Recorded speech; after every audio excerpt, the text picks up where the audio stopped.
महारानी 2 जैसा नाम से फील होता है, काफ़ी हद तक हुमा कुरैशी ने इस कैरेक्टर में जान डालने की कोशिश की है। और बीमा भारती जिनको कैरेक्टर में डाला है सोहम शाह ने, और क्या खूब डाला है।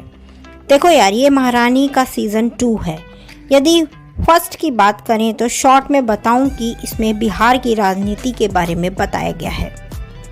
बीमा भारती जो कि बिहार के मुख्यमंत्री हैं, एक शब्द में कहूं कि बीमा भारती के लिए तो वह काफ़ी चालाक हैं और राजनीति की काफ़ी समझ रखते हैं। और फिर अचानक उन्हें गोली लगती है, वो बच जाते हैं, पर उस स्थिति में नहीं है कि कुर्सी संभाल पाए।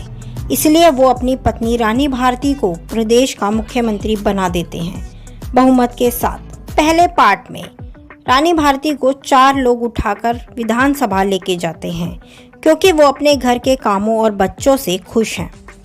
पर जब जबरदस्ती उन्हें कुर्सी पर बैठना ही पड़ता है तो वो अपने असिस्टेंट से धीरे धीरे काम सीखती हैं और समझती हैं कि भ्रष्टाचार किस हद तक फैला हुआ है।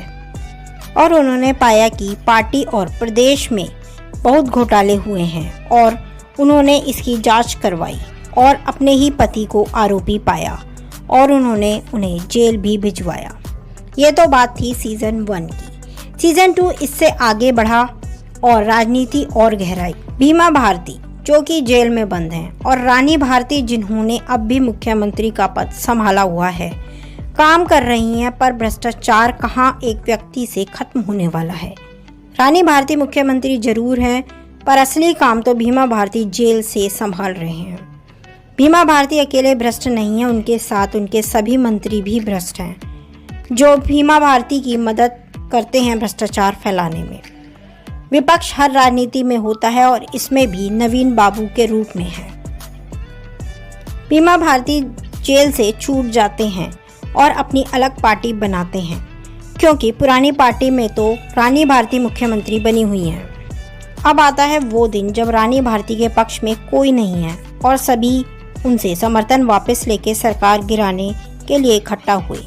पर ऐसे ही थोड़ी वो रानी भारती हैं।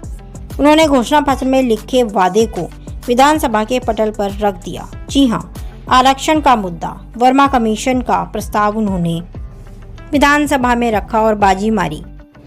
या किसी के भी अपोजिशन में जाना एक गहरी राजनीतिक हार मानी जाती।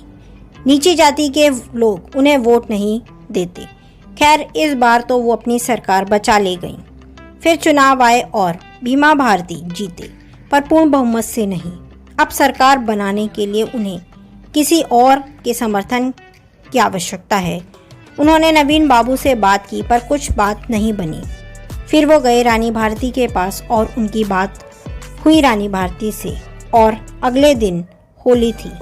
सबने होली खेली और भांग भी पी। बीमा भारती ने भी भांग पी और बेहोश होकर गिर गए और बाद में पता चला कि वो तो मर गई। किसी ने भांग में जहर दे दिया। अब क्या था, जांच पड़ताल हुई, सभी से पूछताछ भी हुई। खैर, जो अफसर जांच करने वाले थे वो जरा ईमानदार थे। उन्होंने सही से जांच की और सारी स्थिति का पता लगाया।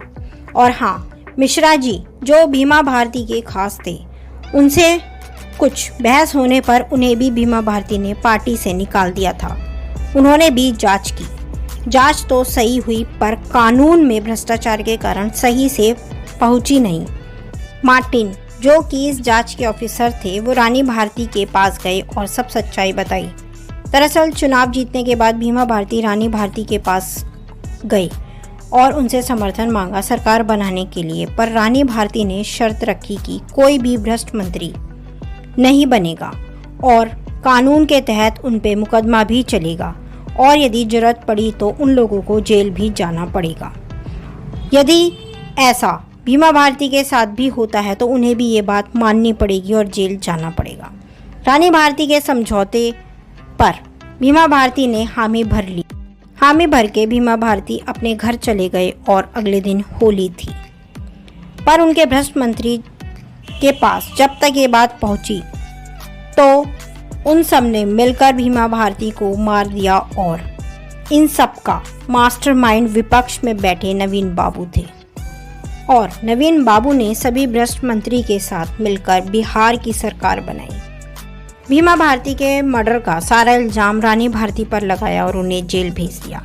पर सबको चुनौती देके गई थी वो रानी भारती कि आएंगी तो सबसे बदला लेंगी।